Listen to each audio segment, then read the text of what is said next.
अमित शहांकडून शिवाजी महाराजांचा एकेरी उल्लेख करण्यात आलाय। एक खासदार संजय राऊत यांनी असा आरोप केलेला आहे। सरकारने अमित शहांवर गुन्हा दाखल करावा अशी मागणी संजय राऊतांनी केली आहे। अमित शहांना एकेरी उल्लेख करण्याची मुभा आहे का असा सवालही राऊतांनी केलाय। सरकारचं छत्रपतींवरील प्रेम ढोंगी असल्याचा टोला संजय राऊतांनी लगावला।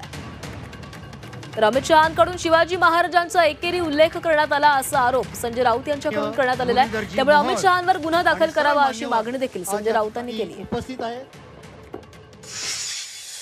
मी अमित शहांचं भाषण आहे का त्याने शिवाजी महाराज उल्लेखच केलेला नाही। शिवाजी शिवाजी शिवाजी एकेरी उल्लेख हा एरवी शिवाजी महाराज नाही म्हणाल तर याद राखा ते छत्रपती होतेच हो। मग ते छत्रपती होते किंवा आहेत आणि महाराज आहेत हे या देशाच्या गृहमंत्र्यांना माहीत नाही आणि ते रायगडावरती येऊन शिवाजी महाराजांवरती महाराष्ट्राला ज्ञान देतात। हे कुठले ज्ञानदेव? आणि शिवाजी ने ये किया, शिवाजी ने वो किया, शिवाजी को ये है, शिवाजी को, ही भाषा तुमची जीभ धजावते कशी महाराजांना अरेतुरे करायला? काय करतायत देवेंद्र फडणवीस? हा अपमान आहे शिवाजी महाराजांचा। मुख्यमंत्र्यांनी गुन्हा दाखल केला पाहिजे।